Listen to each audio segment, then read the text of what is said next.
Good morning everyone, it's me Rima. তোমরা অনেকেই জানো how much I love capturing moments, specially my self.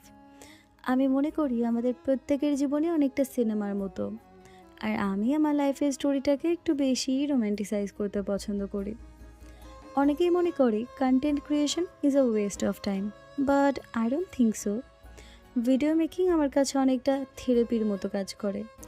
এই যেমন ধরো, আমার খুব মন খারাপ, কারোর সাথে কোনো কথা বলতেই ইচ্ছে করছে না, তখন ইনস্টিড অফ স্ক্রোলিং রিলস আমি নিজেকে ক্যাপচার করি, আর সেগুলো নিজে নিজেই দেখি, কখনো বা তোমাদের সাথে শেয়ারও করি।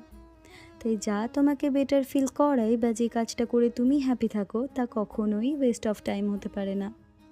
যাই হোক, বেশিরভাগ সময় বাড়ি থেকে দূরে থাকা হয় এবং প্রপার গাইডেন্সের অভাবে আমি অনেকটাই লেজি হয়ে গেছি। কাল কাল করে নিজেকে সেই আর ডিসিপ্লিনড লাইফে ফিরিয়ে আনতেই পারছিলাম না।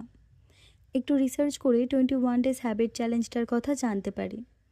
অ্যাকর্ডিং টু সাইকোলজি, যখন তুমি কোনো কিছুকে হ্যাবিটে কনভার্ট করতে চাও, তখন সেই কাজটাকে কন্টিনিউয়াসলি 21 দিন ধরে করতে থাকলে that will automatically become your habit. And I accepted that challenge, and this is the day 1 of my 21 days challenge series. Wait, বেশি সিরিয়াস কিছুও করব না। এই just everyday workout, productive, positive, and last but not the least, happy থাকার চেষ্টা।